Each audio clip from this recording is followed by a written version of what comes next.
But they hear what the people they talk. What you get, I shall kill it till love. This is love, and I wanna get another one. I go take and do waiting I love. Waiting you love, oh. No be waiting I love, oh. Waiting I love, I go do what we love, I go. Go, no be vodka. Mr. Money Changer. But I know the ways that Mr.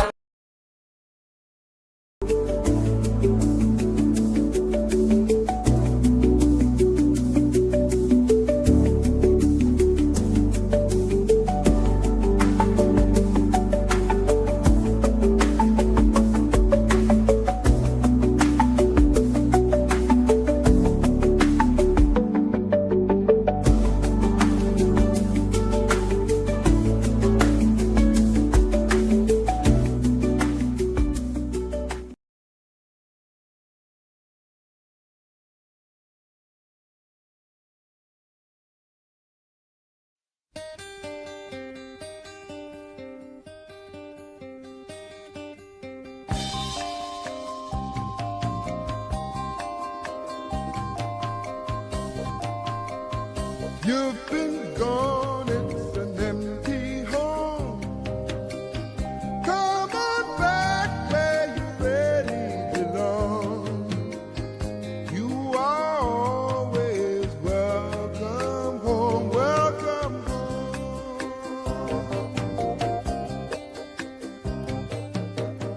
You've been kept down for much too long. Stand up, please, and say I am free. Don't forget you are welcome home, welcome home. Come with me on this happy trip back to the promised land. On this happy trip back to the promised land.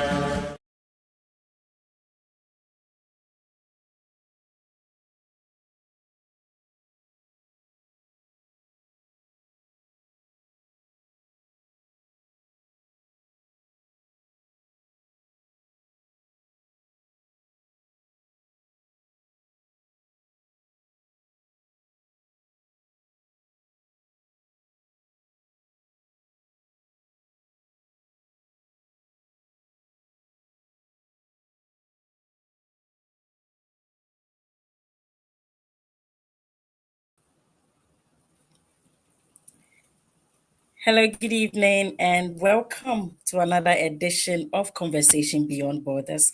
I'm your host, Kiki, and we are streaming live on HYT African TV across all social media platforms, including my personal page, Kiki Mami Ekia Ayete. Today's conversation is going to be fireworks in the studio.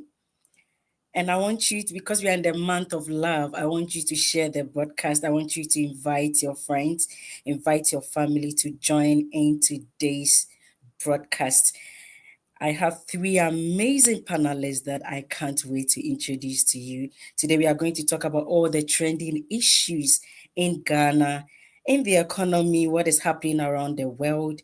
We are going to talk about Kennedy Japan. We'll be talking about the president showcasing the Fugu. We are going to talk about the political monetization. It's going to be a lot of fireworks in the studio tonight. And before we do that, and before I introduce my guest and my panelist, let's go for a quick commercial break. We'll be right back, and you stay with me. After a long day at work, there's one thing still on your mind.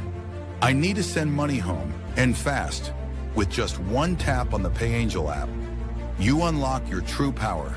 Zero fees, lightning fast transfers, maximum impact. You soar across cities and oceans, faster, safer, stronger, powered by PayAngel, where every transfer is a mission of love. Back home, your family feels it instantly. Joy, hope, and pride. Because when you send with PayAngel, you're not just sending money, you're sending care. Be the hero back home with PayAngel. Zero fees, Instant transfers, maximum impact. And thanks for joining us. Today I have with me, we have three respective individuals that are joining their political party, or they are representing their political party today. I have here Mr. David A. Beckham. He is the PPP Secretary for UK and Ireland. And I have Mr. Ransford Echiampon. He's the CEO of Ransack Constructions and also Tim Kennedy Ejapon. And then we have Mr. Roger T.D. Wells. He is the NDC Communication Team member. Thank you, gentlemen, and welcome to Conversation Beyond Borders. Thank you. Thank you. Let me start with Mr. David. Mr. David, for context, can you tell us who you are? Okay, right. Well, I'm David Akins Beckering, and I'm the PPP Secretary for UK and Ireland, and also somebody who is quite vocal in the Ghanaian politics, speaking about things, ongoing issues, and also try here and there whenever I can to try and advocate for good policies, really. So that's me in a nutshell. Thank you. I just want to start with you. What do you think about political monetization that is happening in Ghana, not only in Ghana, but across West Africa? It looks like people who have more money kind of influence elections when it's due. What is your take on it? That situation is quite unfortunate, really, because if we don't take time, not if we don't take time, it has already ruined our politics, because we are not selecting the people who are capable in doing the things that we want them to do, but rather people who are financially influential. And if care is not taken, it will get to a point that the whole society will be completely destroyed, because people will end up doing things that would favor them rather than do things for Ghana as a whole. It's quite unfortunate that we have allowed the system to shape itself that way. I would have thought the EC would have put a firm fist on it and try to put some legislations in place, or even enforce the existing legislations that allows political parties to be accountable to whatever expenditure they put forward towards their campaigns. If you take it into context, Ghana, for example, the small political parties, for like my party, the PPP, and all other small parties, we can never be able to compete with them because financially we are not as strong as the two big parties, the NPP and the NDC, because they've got all the resources, they've got the human capital, they've got the financial capital, and they've got the connections and everything.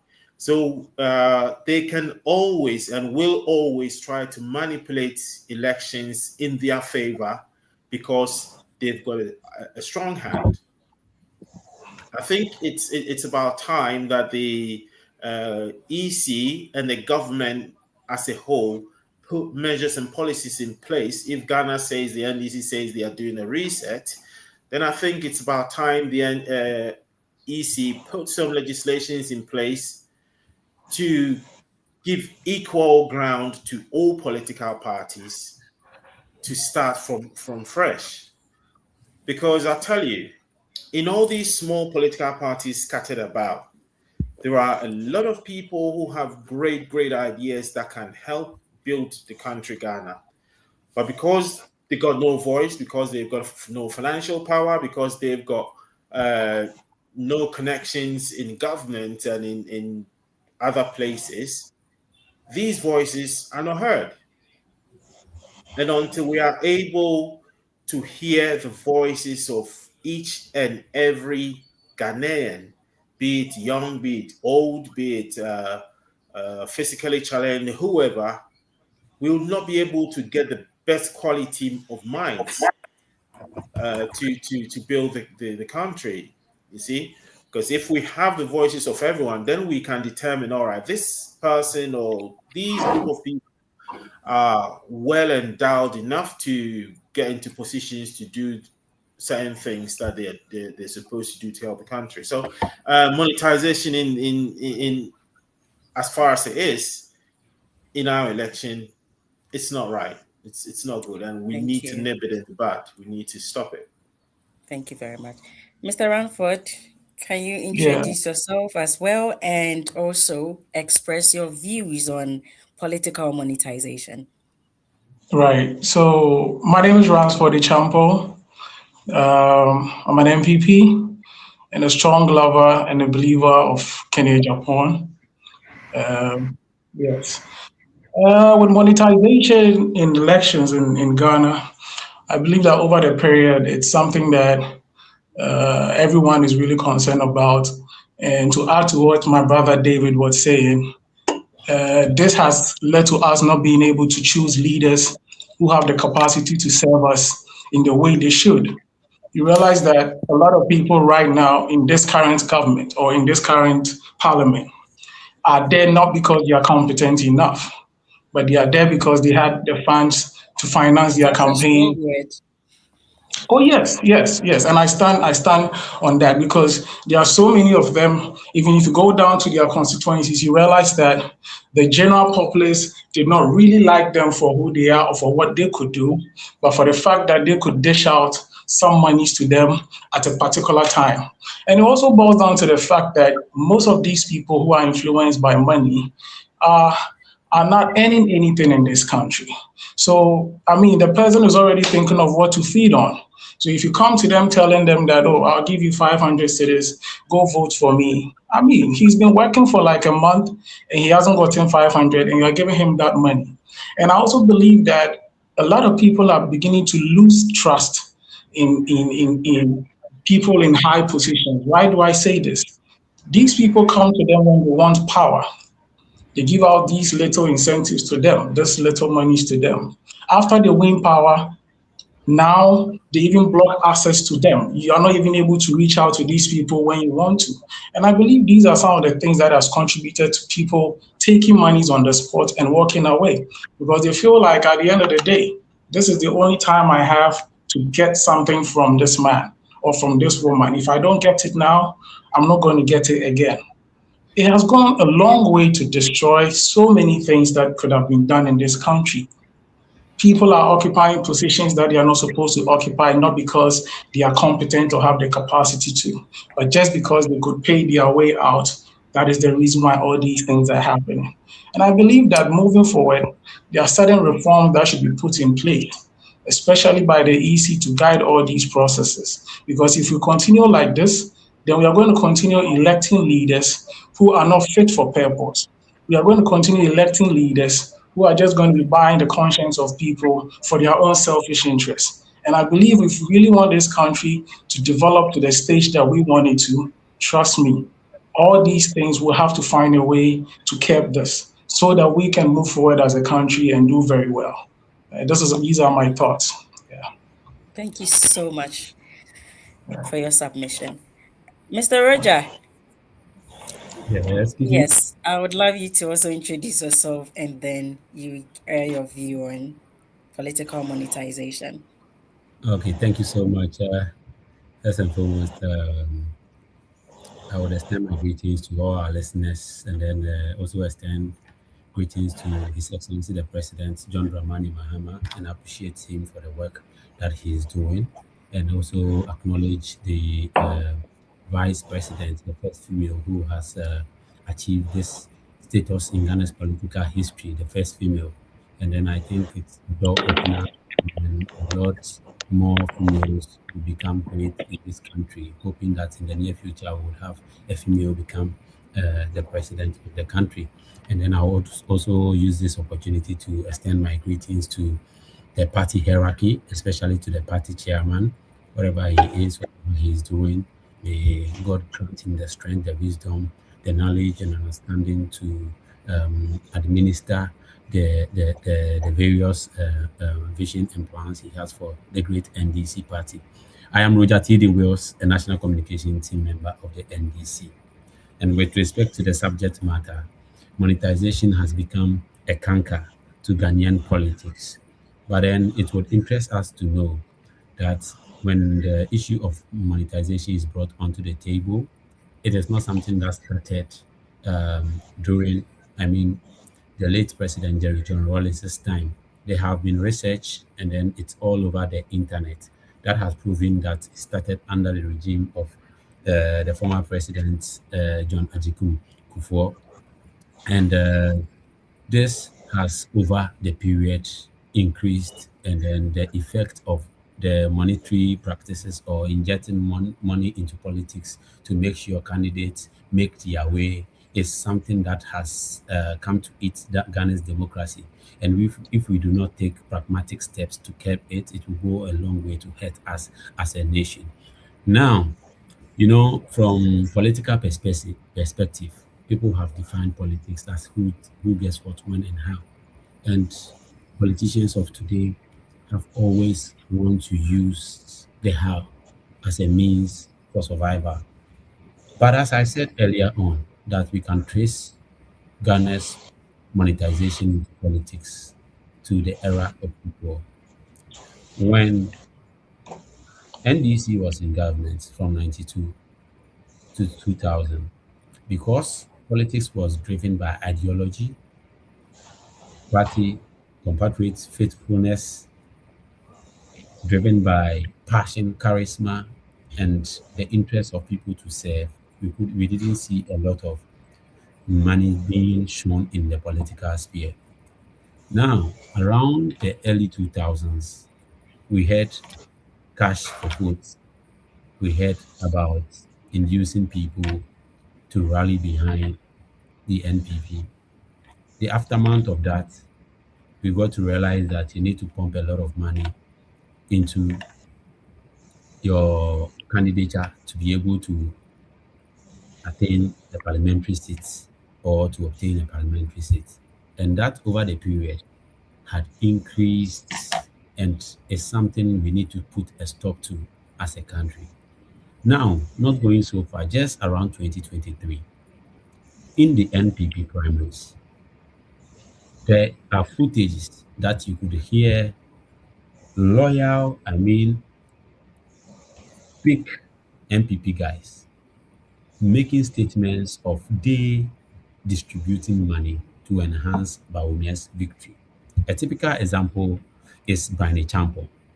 Brani Champon said during his campaign tour that he was the single most influential when it comes to financing Baumia during the 2023 primaries. And he went to the extent of saying that he paid $1,500 to each delegate. $1,500 to each delegate. I become sad hearing things like this. Multiply 1,000 by the number of delegates, and you will see the seriousness of the amount of money. So if such a person wins the seat, gets an appointment, what do we expect from him?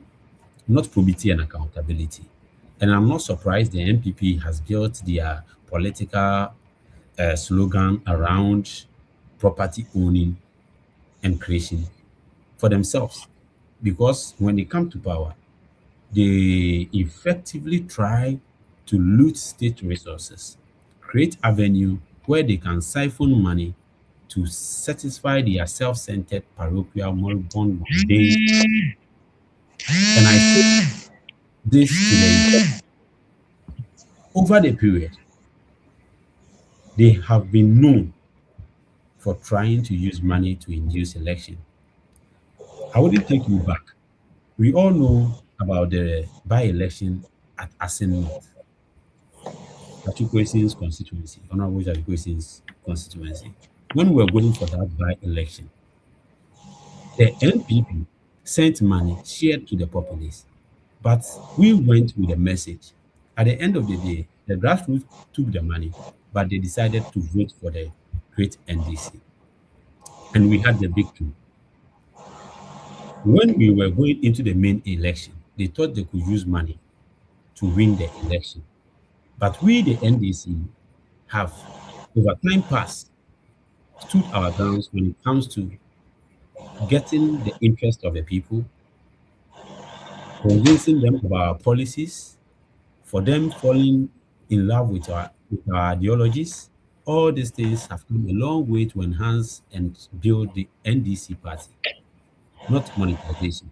Yes, of course, some way, somehow, we would have individuals trying to infiltrate the system, trying to get their ways through. Yes, just like a popular adage that goes in our local language, if you be a Mensa, you would get one or two people who would want to swindle their way through with money. But we can't say for a fact that the NDC practice monetization as a hallmark. But with NPP, there are research documents. If you Google, you go onto Google now, you will get research documents.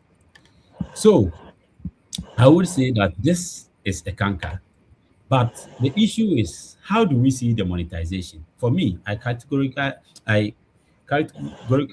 them in three ways: the electoral market, the public contract market, and the appointment market. When we talk about the electoral market, what I'm talking about is the people who vote, like the people who would have to give the note to their leaders. When we induce them, it affects the turnout. We might not be able to bring qualified and competent people, just like what my brother said. We will not be able to get the appropriate people who can reason beyond human reasonable doubt, and then make sure that policies that are on the floor of parliament are things that will enhance our life. The other thing Roger, is, sorry to come in, but we have the Political Parties Act. Is yeah, that not enforced to ensure that all this is not happening? okay, good. Apart from the Political Parties Act, we have some legal or constitutional provisions that will make sure that we check all the system, the inflow of funds. But we are living in a human society. A lot of the laws we have are not properly enforced. I would have come there. These are things that we should be calling for as a nation.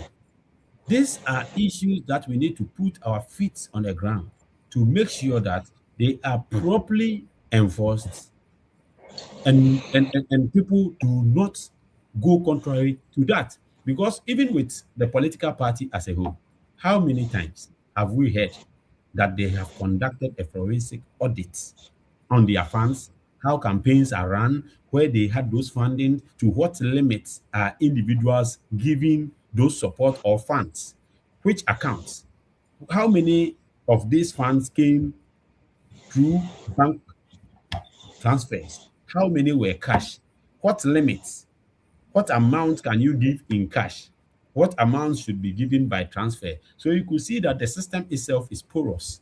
So we are not able to ascertain or put those check and balances in there to help monitor or to help rally these constitutional provisions we have.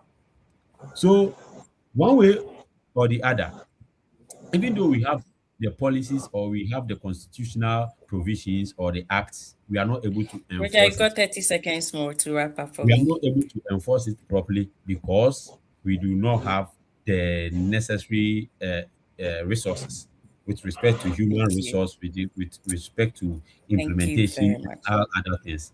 So I would say that this is a canker. We need to relook and then retool the system to fight.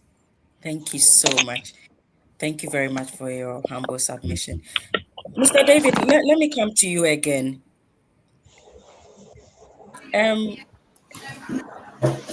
So recently, the NPP nominated Bawumia 3 elections to be the flag bearer of the NPP. From a neutral standpoint, where do you think the future of the NPP lies? Oh, right. Thank you very much. That's a big question. The NPP in itself, at the moment, that they are at a crossroads.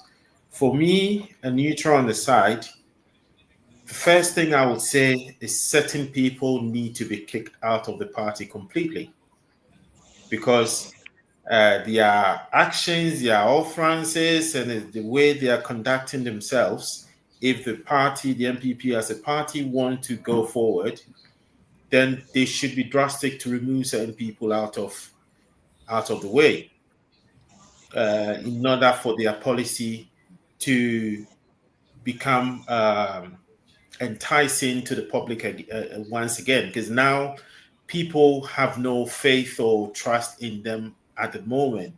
But I also believe the NPP is a good political party. Looking at our Ghana, our system, if not for anything, the NPP and the NDC are the two big parties who have shaped our political path at large until now.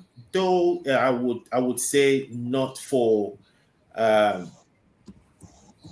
very positive reasons, but they are the two big parties that need to stand in order to shape our political path, really. So the NPP needs to prune the party, need to kick certain people out, need to restructure and start all over again.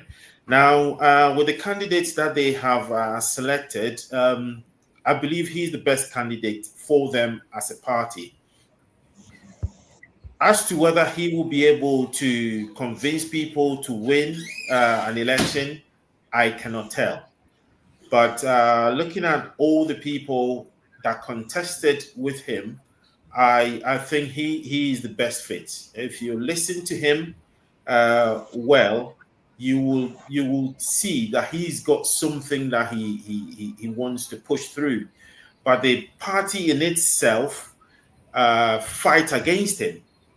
And so until that party begins to straighten their path, remove certain people out, and restructure, I don't see any good coming out of them into 2028. Because from the way the Ghanaian politics is, when they have confidence in one party, it takes at least 8 years for that confidence to go away.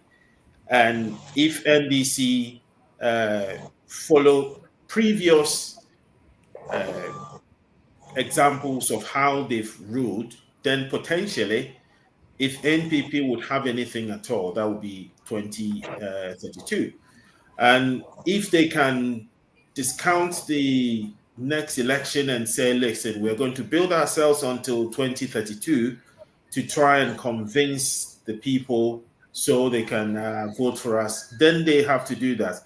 At the minute, I believe the NPP, excuse my language, they are just running about like headless chickens. They're just latching on to anything and saying anything that sometimes you sit back and wonder, are they even thinking through what they are talking about or saying? Because some of the things that they are shouting and making noise about, the beginning, the genesis of those things are their own legacies that they've recently left behind.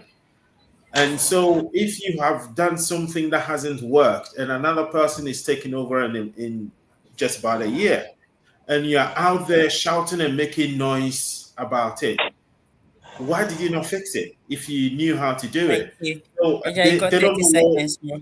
All right, thank you. They seem not to know what they need to hang on to build a point against the NDC or any other party to break it down. They're just throwing things wildly in the media space, trying to see if they can get some traction. I think they need to reform and reform properly. Thank you very much, Mr. David. Ransford, do you agree with what Mr. David is saying? And also, do you think... Okay, please go ahead. Oh, no. Go ahead. Finish your question, and I can... Yeah. Do you agree with what Mr. David is saying? And do you also think, as a member of Team Kennedy Agyapong, do you think at some point, do you believe that the election was somehow manipulated to select Bawumia as the flag bearer of the NPP? Okay, thank you. So, to some extent, I agree with what Mr. David said. To some extent, I mean, when he came in by saying there are certain people within the party that needs to be kicked out first, in order to keep things in order. I feel that's a very, very good point that he made. I mean, looking at Baumia per se as a person, he is a fine gentleman. And I've always been of the view that yes, he has the capacity to rule a nation. He has some brilliant ideas and all that. But there are some characteristics of a leader that for me, I think he does not possess, and that's the problem. Because for him to have come out to say that, oh, he was just a driver's mate, and then if you are a driver's mate and your driver is driving carelessly and you decide to sit in the same vehicle, when you have an accident, you end up losing your own life. So logically, as a driver's mate, if your driver is driving and you feel what he's doing isn't right, it's either you go down from the vehicle or you find a way to advise him on it. And so for him to have not done that, and then things went bad and everything, yes, he's to be blamed for some of the things that happened, that caused our defeat in the 2020 elections. I mean, not withstanding that, I would say that with the elections that were held or the primaries, I wouldn't want to say that the system was manipulated because as MPP, we are done with our elections. And at this point, we are looking forward to, uniting all of us together so that we can move forward and come into the 2028 election. So I wouldn't want to say the system was manipulated. But as we all know, elections are elections. And in this country, we know what goes into elections, especially when a particular candidate is a favorite. Also, I would like to touch on the fact that the very moment they decided to do the top-bottom approach was the very moment they destroyed everything, or they destroyed our chances of coming into power 2028. Because whatever happened back in 2024 or during the elections was actually a leadership problem. The MPP has some serious leadership problem right now. And if we are still going to have the same people in place managing the affairs of the MPP, then it's just like handing over power to the NDC again in 2028, which, I mean, we are all going to fight hard, put in the work to ensure that we win the elections. But we have to be realistic to some extent. We have to be realistic because if the same people that were in power, the same people that had positions, the same people who had the say in the party are still occupying certain positions right now, it's just to say that the same things are going to be done over and over again. And so for me, going forward, I think that we still have the opportunity to change certain leaders, if that is even going to work at all. Because right now you see flyers going around and there are certain people who are vying for certain positions. And I ask myself, imagine we have such people in certain positions. It means the MPP is done. Because I don't understand how a certain chairman or a certain man wants to become a national chairman. I begin to ask myself, how would this man be able to express himself in an intellectual conversation, or how would this man be able Are you trying to underestimate what he can bring to the party? I am not trying to underestimate what he brings to the party. I mean, he has done a lot for the party, but I believe that everyone has a role to play at every point in time. This position that he is vying for is a very sensitive position. Apparently, he is going to be the leader of the party. Whatever he says is final. Looking at the set of things that he has done in the past, certain utterances that he's made in the past, I begin to ask myself, is this someone who can unite the party? Is this someone who can be in charge of affairs? Is this someone who will be able to put in place certain policies that will help the party as a whole? These are questions I begin to ask myself. Also, you go back and you realize that this same person has a lot of, back and forth with individuals in the party. So the question is he still going to be able to get the support that he needs, or would he be able to go down to the people to solicit for support or to find support that he needs for the party? That is where the major problem is. Because politics, they say, is a game of numbers. And so just going into this primaries, you realize that most of the things some people said right now has created some enmity within the party. And if we don't have a unifier, somebody who did not come out to declare his stand on somebody coming out to occupy such a position, I don't understand how we are going to be able to create that unity that we are preaching.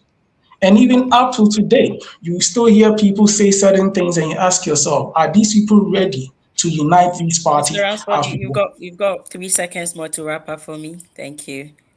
Exactly. So, like I said, with the elections and all that, yes, I wouldn't want to, emphatically state that the system was manipulated. No, that wouldn't be fair. We are done with the elections. A flag bearer has been chosen. We are all looking forward to support him.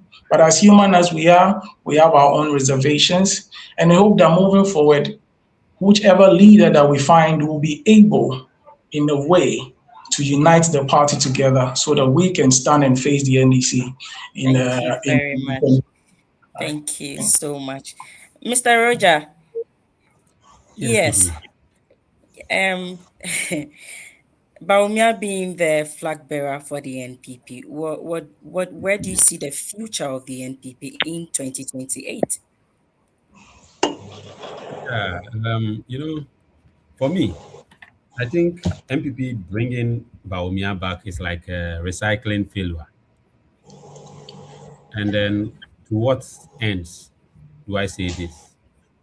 We've had Bawumia being the vice president of Ghana, a man that Akufo-Addo presented to us as the economic messiah, a man full of economic intellect who was going to change the economic fortunes of Ghana to give Ghanaians a very comfortable life. When he was given the nod, he came announcing his economic management team. He gave fundamental economic principles. It is Bawumia who dollarized Ghana's political economy, indicated that when the fundamentals are weak, the exchange rate will expose you. Bawumia gave economic gimmicks, and he couldn't show for any of those lyrical analysis he made. Ghanaians struggled under the ex-Bawumia Akufo-Addo administration. People died. In fact, he has written his testimonial. So if NPP sits in the room, cook a candidate, and presents the candidate to Ghanaians, it means that NPP, first and foremost, did not learn from the past. They didn't learn their lessons. Because presenting Bawumia is like a doctor or a pharmacist prescribing the same drug that caused the sickness to you as an antidote. Because let's take a clue from this. An inflation from 15% to 54% by an economist.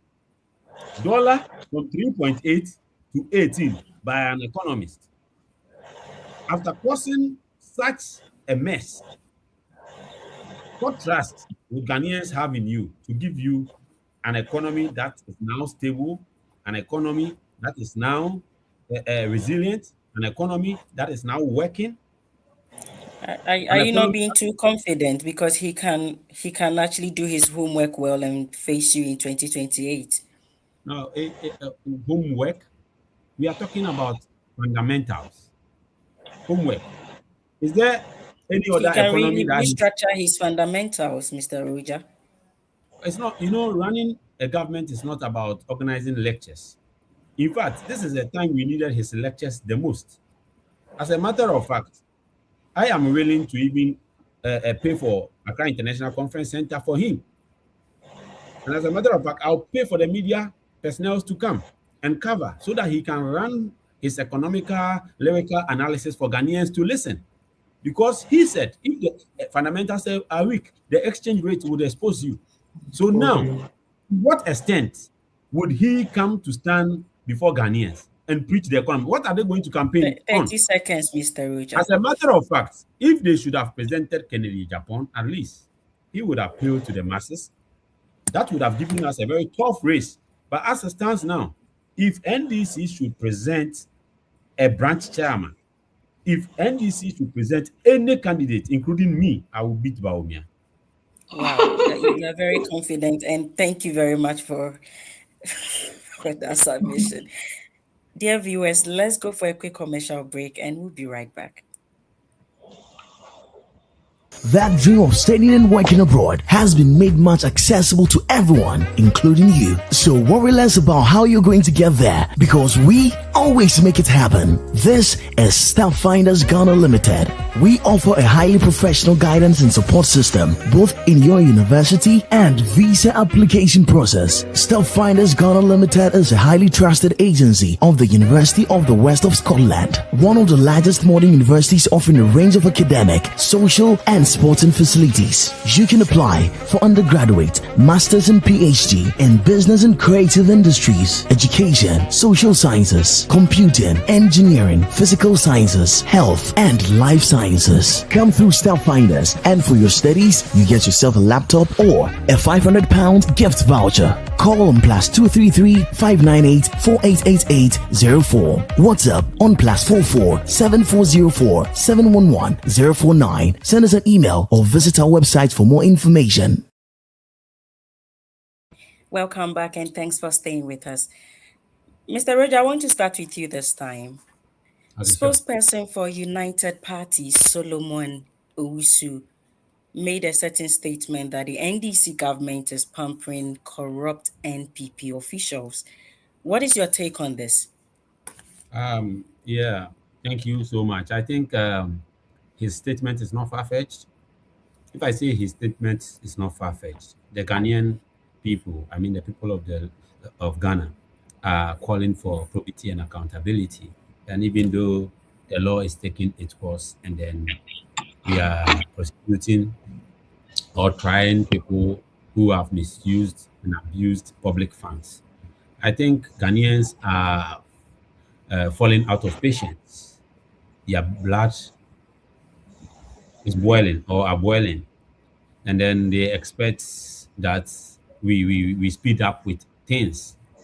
As a matter of fact, I am of the personal view that things are delaying because we promised the lovely people Operation Recover all the loot, and the government is actually working hand in hand with the agencies to make sure that the recovery is achieved. But you know, Ghanaians want to see action. They want to see results. As a matter of fact, if I entrust something into your care, I don't want to listen to the excuses or the explanations you would have to give. All I need to hear is results and see the facts that you have produced results.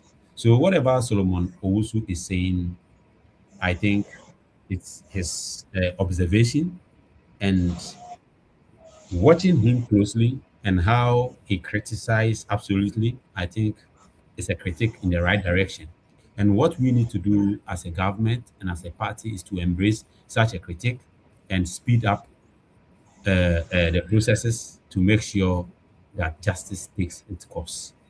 That way, we will gain the hearts of the lovely people of Ghana. Thank you very much.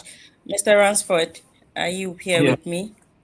Yeah, I'm here now. So when the NDC came into power, we heard about oral. They did a lot of works to ensure that certain people that they believe hold certain, are being brought to books. And now I don't know what is happening, but what do you think of Solomon Owusu's suggestion saying that the NDC is actually pampering some of these NPP corrupt officials? Okay, so I think that it still goes back to this political financing and all that we were discussing earlier on.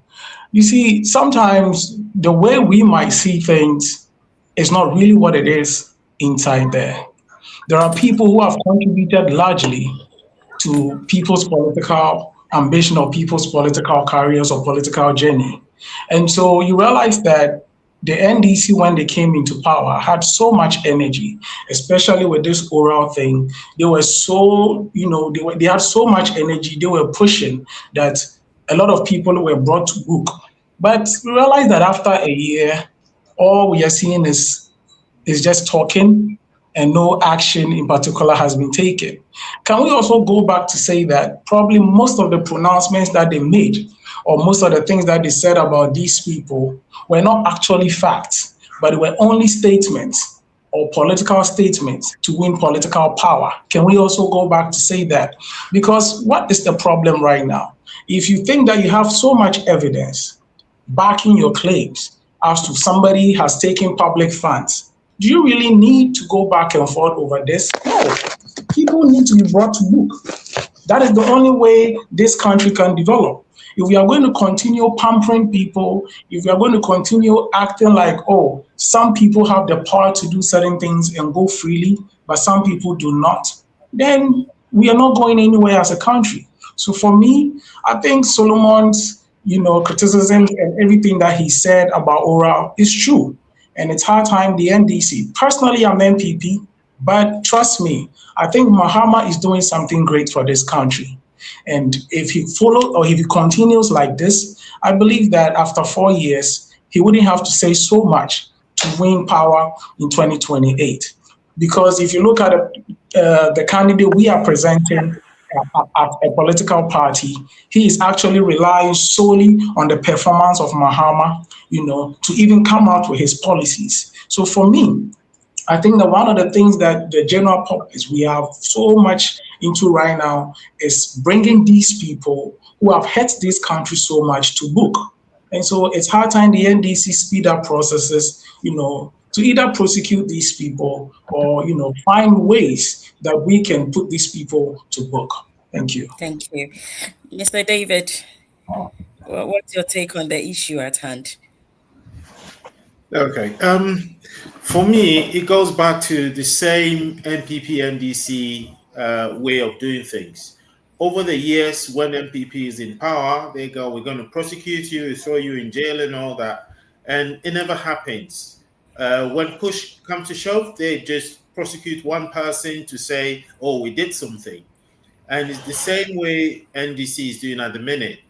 I see it more talk rather than action, because if there is proper evidence from whence you put together the oral and the information you gathered and all that, by now people should be in jail. But all we hear is press conference after press conference after press conference, and they end up jeopardizing whatever case they have. For example, somebody like Ofori-Atta that they are trying to extradite. Now the FBI have thrown away the Interpol red list. They've thrown it out. So now he's going to seek for political asylum to say that he's been persecuted for who he is. Potentially, it could be that there is something genuinely against him, because for me, I see it this way. There are people in the NPP who have been called, who have gone to the NIB, who have gone to UOCO, and they are still back home, some on bail, some just walking free. So if you are so confident that you have nothing ongoing, you wouldn't leave yourself in ICE detention. You would be in Ghana to say, look, this is me. I put everything there before you. Scrutinize, let me go my way. But insofar as he's trying to hide away and not wanting to come to Ghana, I can say there's something there. But then again, the NDC, before Ofori-Atta left Ghana, knew he was flying out. According to Kisia Jabe, he knew the man was flying out on a certain date, and the investigation was ongoing from about October, November, thereabouts. So they knew he was a flight risk, and they allowed him to go, which tells you that they make these noises for the people to believe that, oh, when NPP come, they're going to arrest these people. When NDC come, they're going to arrest these people. It doesn't work. They just making a fool out of us, just making noise and then just showing to the people as if they've got something to do, but they are not really ready to fight any corruption at all. Thank you. I will tell you, if anybody pays money to win vote, they are there to get their money back. So by any means, we may not be able to confidently mention people's names, but then you can put one or two people out and say, this person, I knew this person before he went into politics. And now he's so well off. Somebody who probably has never worked before. How did he make all that money? I remember one time I watched Ken Japan say something. It's like some people come to him and he was like, "Ubi oba sheni shoe nene belt." I feel wabenya sikase. Where did that person get that money? You understand?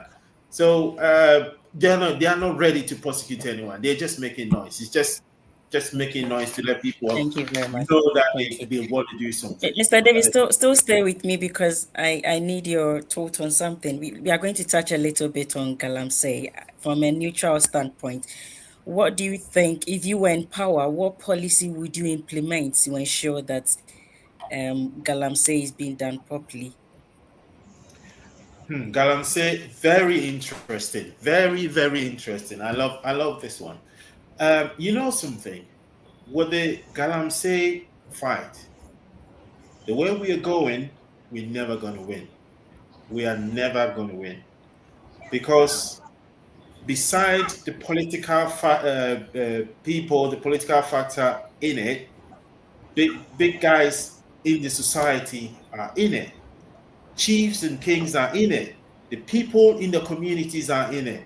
And the way Ghanaians are, until we change our policy completely, it is never going to change because we are not going to be able to influence the people who are doing it to stop.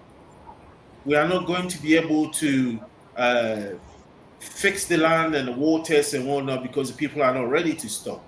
I believe the only way we can make the Galamsey fruitful for Ghana and also fruitful for the communities that we live in is to look at other models that have been done elsewhere around the world, because there are several countries. I'll use example, for example, America, Australia. They do a lot of small-scale mining. People go and buy a concession, they go and they mine, and they never pollute the waters. There is technology out there to mine, to do this Galamsey properly in an organized manner where people will feel confident that they are doing it and doing it properly and not hiding and going in the cover of darkness to do all sorts and to ruin our waters and then start importing water. It is in shambles. Look at the expose Joy FM did recently where people in the municipal assemblies are actually charging money and paying into government coffers. People who are supposed to be fighting against the Galamsey. The whole system, the institutions, the governance, the society, everybody is complicit. The whole Galamsey fight is already compromised. It's already on a back foot before it even starts. So I think we need to sit back and tell people, listen, we are not going to stop you doing this, but we are going to make you do it in an eco-sustainable way, in a way that will protect the environment, in a way that will protect society, in a way that will bring more money, in a way that will be able to trace the gold, so that when the gold board says we are selling gold, we can trace it all the way down to the very first pit that was done. Thank you very much. One sec. If you watch like on Discovery, there's a program that they used to show, Gold Rush. People that go and get allotments and mine for gold. And this is a program that TVs take cameras and follow them, even though that is the same Galamsey thing that they are doing and making money, but they have cameras following them, and it's so interesting to watch. They're not destroying waters. So we need to take a cue from other countries that do it and do it properly. Thank you very much. Mr. Roger. Hello? Yeah, you are in power at the moment. What are some of the initiatives that is being taken at these sites to ensure that the water bodies are being maintained and not polluted? Okay, thank you. First and foremost, what I would say is the government has taken pragmatic steps to curb the situation. When it comes to the LI that gave mandate for people to mine in the forest reserve, it has been repealed. There has been development like geofencing of the water bodies and then some of the forest reserves. And one other thing we've done is tracking the excavators. So if the excavators are moving from the area or the jurisdiction that they are assigned to work, it indicates or gives a signal to the Mineral Commission and then they shut it down. One other thing the government has also prevented is issuing of licenses. We all know, and we will attest to the fact that when the MPP was in government, they gave more licenses than it has ever existed. They gave more than 2,000 licenses. When we came to power, we put a halt to that. We constituted a committee to look into that, and those that were not were freshly issued and did not go through the proper processes were revoked. As a matter of fact, 180 plus licenses that were given to, or concessions that were given to people who were supposed to mine along the river banks were revoked. Aside that, we banned the importations of excavator. We need specific documentations and specific jobs to allow people to import excavators. As a matter of fact, under the ex-Bawumia Akufo-Addo government, the third most imported commodity into the country was excavator, and I put that on record. As a matter of fact, we have discouraged that. If your excavator comes into the country, it will be seized. When the proper or when the documentation are not properly done, you do not get the correct documentation before bringing the excavator into the country, it will be seized. When I say correct documentation, you need to justify what you are going to use it for. If it's a construction company, the machine will be tracked. Once it leaves that jurisdiction or that zone, or we see it closer to any water body, it's going to be locked down. Aside that, the government has brought programs that will train this local Roger, sorry, can I interrupt you? Can I interrupt you there? All these things that you are saying, all these policies that you are saying that is being put in place, the tracking machines and whatever, the people who are in charge are complicit. So they're not going to track these things, even though the system say they are going to be tracked. If these were going to work, Galamsey would have stopped.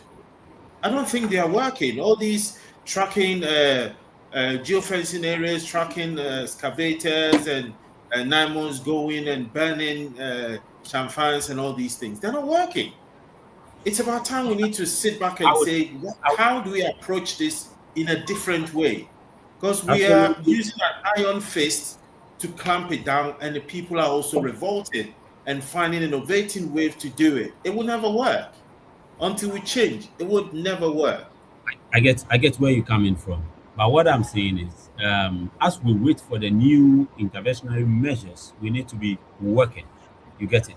So if there are ideas that we have and we feel it would work, or if you have ideas that you feel would work, I think it would be in the right direction to communicate them so that we could all bring all our hands on deck and make sure we fight Galamsey, because it's not something that would only affect those who are in the country. It would affect all of us as a nation.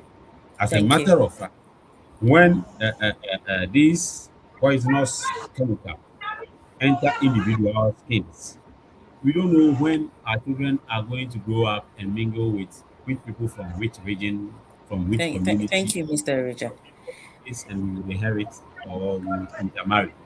Thank you, Mr. Richard. Your time is up. Mr. Ransford. Yeah.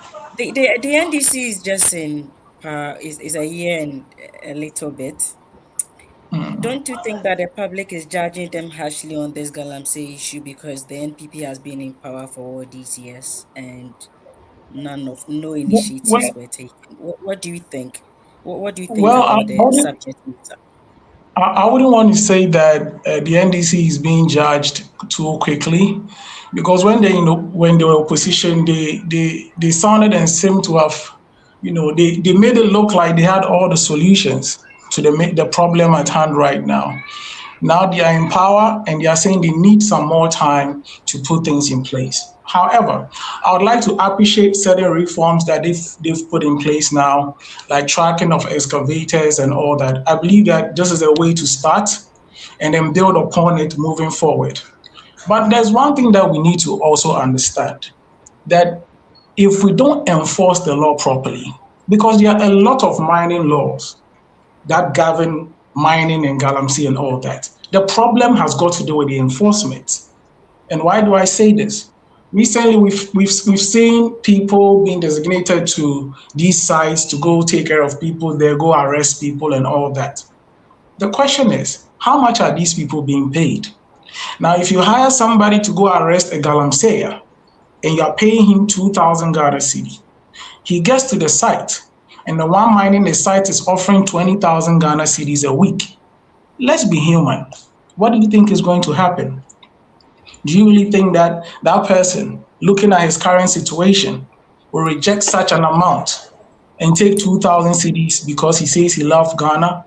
Yes, fine, you may love Ghana or whatever that you may think, but as realistic as possible, let's understand that the manner in which we resource our security agencies in this country is the reason why a lot of things are going on. We have to be intentional about these things. People who are risking their lives to protect the forest against galamsey and all that need to be resourced properly, such that they know that if they are risking their lives to do these things, at the end of the day, they are going to be earning something good. It also boils down to political financing. Most of these big guys who are mining in the forest now, one way or the other, funded certain political campaigns and all that. And the only way they felt they can make their money back is to mine, because these people are miners. And so the only way they're very confident about, people supporting political, parties to come into power. Oh yes, I mean, we've heard so many things. We've heard on TV people shouting, about power. Do you know how much money I spent to bring you to? We've heard all these things. Recently, I think 2-3 days ago, is it a DC or an MCE, secretly taking dues from these miners, collecting dues from these miners. If you're collecting dues from these miners, and the president is also doing all he can to make sure we kept the situation, how is this going to work? It's never going to work. So for me, I think it's the law enforcement that we need to work on. You cannot take away galamsey. That's quite impossible at this moment. But what we can do is to put in place systems that prevents them from destroying the water bodies and not reclaiming the lands. So why don't we assign professionals to these sites? Why don't we pay these professionals some good money such that when they get there and they are being bribed, they will reject these monies because they're earning some good money? Not to go make arrests, but be able to put in place or be able to enforce certain things on the grounds. I'm an environmentalist by education, so I understand what it takes to do land reclamation, making sure that the water bodies are brought back to life and all these things. These things take time. And if you're going to be able to do it, you need the right people.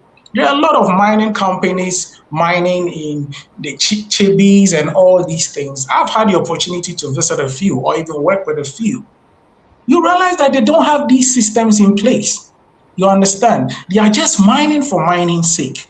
They don't have no professional who is teaching them, okay, after mining, this is what we need to do to ensure that this water body is clean and all that. Because we are here thinking that we can stop galamsey. How can you stop galamsey? When the chiefs are involved, when the security agencies are involved, when political financiers are involved, you can't stop galamsey completely. But you can put in place certain measures that controls the whole system. You understand? So that we don't end up destroying the environment and its natural state that we benefit from. Look at our water bodies right now. 2 days ago in Nungwa, people are opening taps and it's flowing. 3 seconds for Mr. Ransford. It's flowing very badly. So please, for me, I think it's the law enforcement that we need to work on. Also on licensing. Sometimes the processes that these miners go through to acquire license is also one of the reasons why they mine crazily. Because someone goes to just acquire licenses. Even without touching the grounds, he's paying so much money already. So when he's given the license and he goes, sometimes instead of going through the process, he says, no, I wouldn't go through this process because the license which I could have paid 15,000 cedis for, because of someone's selfish interest, I'll have to pay more. Some go to the extent of paying bribes and all that. So yes, they might as well just go solo and go behind a mine illegally. Because if I have to go through all this stress, so let's watch these issues of licensing as well. Thank you very much. Dear viewers, let's go for a quick commercial break, and when we come back, we will wrap up. Wɔ afe biara mu no, nipa mpempem a ɛwɔ akwantuom ɛma ne sika bɛfie bɛyɛ nneɛma bi te sɛ adansie, ayaresa ho ka, adesua ho ka, efie sikatua, aware ho ka, ɛna eyie ɛne deɛ keka ho. Nanso, ɔhaw kɛse a ɛwɔ wei mu nie. Kwan bɛn so na wofa ho no sɛ botaeɛ nti a woma ne sika no. Yɛde sɛ woma ne sika afa obi so de di saa adwuma wei nom no taa yɛ ayɛmhyehyɛ paa. Ɛtɔ da ɛkyɛ na ahotosoɔ biara ɛnni so. Wei enti na Pay Angel ɛde nhyehyɛ sonko aba sikamanneɛ mu a yɛto ne din direct to merchant remittance. Yɛtwa ne tia D2MR. Wei yɛ kwampa a wobɛtumi afa so ama ne sika ɛde ama ndwumako a wo ne wɔn di dwuma. Wɔ abra ɛmfa ɔdasani anaa ntamgyinani biara nsɛm na wakɔdi wo sika. Wobɛtumi afa D2MR so ama ne sika ama wadɔfoɔ. Saa nhyehyɛeɛ so boa ndwumako nketewa no paa. Wɔ D2MR so no, wo sikatua yɛ mprempren. Yɛngye wo hwee. Yɛma wo abotayam sɛ wo sika ɛkɔ bea a ɛwɔ sɛ ɛkɔ na ɛkɔdi dwuma a ɛwɔ sɛ ɛdi. Pay Angel D2MR aba ma sikamania ayɛ memremre ɛsiane sɛ ɛmfa ho biam ne bea a wɔwɔ anaa adwumako a wo ne ɔmo di nsa wɔ so no ɛwɔ. Yɛyi ntamgyinafoɔ nyina firi hɔ na yɛama wadi dwa na wamma ne sika ntɛm so ne ahotɔsoɔ mu. Hwehwɛ Pay Angel akyiri akwan ɛwɔ Google Play Store anaa Apple Store. Tua ma ɔmo direct.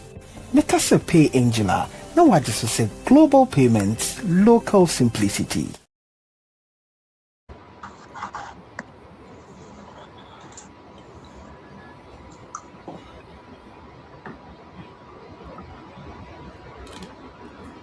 Thank you very much for staying with us and welcome back. Gentlemen, I'm going to give you two minutes to touch on this so we wrap up for the night. And let me start with Mr. Roger, since you are wearing fugu. The president has made fugu go wild last week. I mean, it has become a national thing. And what do you think? Do you think that is being, how are we going to project more of this made in Ghana products to the world for them to see that, yes, these are kind of the things that we have in our country? Yeah, thank you. First and foremost, I want to say it's a very good practice. Mr. Roger, can you amplify your voice a bit? Your voice is a bit down. First and foremost, I want to say that this is a very good initiative. Even though presidents in time past have exhibited the rich Ghanaian culture across the globe, when we look at videos or footages of the late president, the first president of Ghana, Dr. Kwame Nkrumah, he was always in Fugu, in and out of Africa. The late President Jerry John Rawlings, I see a lot of his pictures in Fugu. And then, our current president, Akufo-Addo has been in Fugu as well. The current president, he's been wearing Fugu in his first term in office, and then the current term he's been wearing. But then the idea of making it go viral is very important because we need to deliberately create a cultural identity from where we come from, especially those of you in the diaspora. I think if every Wednesday you rock your Fugu, people will be wondering what kind of attire is this, where is it coming from? And then it's going to put the name of the country on the globe. When I say that, I don't mean Ghana is not on the globe, but what I'm trying to say is that it will bring public attention to us, and a lot of people would want to know about how it is made, how it came about, and it's one way or the other selling our culture to the world. As for me, Fugu is something I love to do on Fridays. But now that the president has announced that we should do it on Wednesday too, as a matter of fact, I will comply and make sure our cultural identity heritage. It's Thank you true. very much. Thank you. Hi, Mr. David. Leadership by example. Should the ministers or the parliamentarians wear this so that the whole world will see that this is something that we mean business about? Yes, sure. I think they should. On the matter of made in Ghana, where in itself, for a very long time, all our Ghanaian presidents, both past and present, have done really, really well with it. I remember Akufo brought in the Friday where everyone wears some sort of traditional attire or Ghanaian made fabric, and it has come to stay. When you're in Ghana, you see a lot of people wearing it as normal. And with the fugu, for example, I think the president was really smart in rather than allowing it to pass like as a troll, he ended up uh, jumping on it and making it go viral. So I think it was really, really smart with it. And I think it's something that we all need to embrace and be proud of because fugu is one beautiful fabric or cloth that if you see how they make it before they sew it into the fugu dress itself, it's amazing. It's just like weaving the kente. Is amazing how they do it. So I think going viral, it's good. If you look in our parliament, they already wear traditional wear. The speaker in the last parliament, the last two parliaments, and now has done tremendous by also introducing the Ghanaian attire into the parliament. So yes, slowly we will get there. Yeah, I think it's Thank possible. you very much. Thank you. Mr. Ransford, any last words on fugu so we wrap up? Yeah, I think it's a step in the right direction. I mean, the wearing of fugu started way back from the days of Kwame Nkrumah. You realize that during his pronouncement of Ghana having independence, they all had this fugu going on with them. So, I mean, it's not like it's something new in the system. It's something that has been there already. But the president, which is John Dramani Mahama, was very smart about it to have turned what was supposed to be a throw into something that has actually, put Ghana on the map, as to Fugu and all that. So yes, asking ministers and MPs to wear Fugu, especially on a Wednesday, it's not a bad idea at all. I think it's a step in the right direction. Also, I believe that the government should start thinking of putting in place certain, measures that will also help the fugu production, the production of fugu, you understand, because now that it has become a uniform, a Wednesday wear uniform, the demand is definitely going to go up. And also they should find a way that they can, produce this fugu more and also make sure that the prices come down so that the ordinary Ghanaian can also afford it. Because that's the only way we are going to be pushing these things out there. If you produce it and the people cannot afford it, then it does not work. So yes, we are in step in the right direction. Let's just make sure that we have the right, measures in place to ensure that we are able to meet the demand, when it starts coming. Yes. So Thank yes, you thank very you. much. Thank you.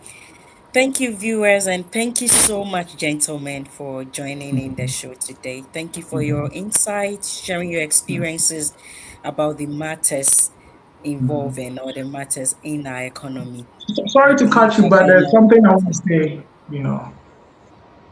for 2 seconds, please. Okay, so yes, on behalf of Honorable Kennedy Ohinia Japan, we'd like to say a big thank you to all delegates who voted for us and those who didn't vote for us. We are saying a big thank you to you all, and that yes, he continues to carry the dream of Ghana and whatever things that he's had in his mind. Yes, he's looking forward to making it happen. So yes, let's just watch out for Honorable Kennedy Japan. He's coming. Thank you. thank you. Thank you very much for sharing your experience and insights. Thank you so much for joining me here in the studios. And to our viewers, thank you for staying tuned. Thank you so much for sharing. Thank you for the love that you have shown supporting this platform. Remember, it is always conversation beyond borders. And so long till next week. You will see us same time, Sunday, 5 p.m. Good night.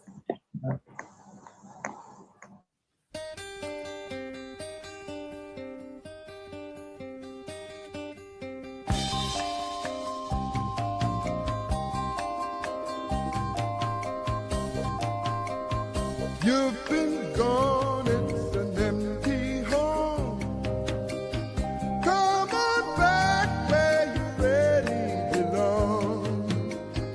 You are always welcome home, welcome home.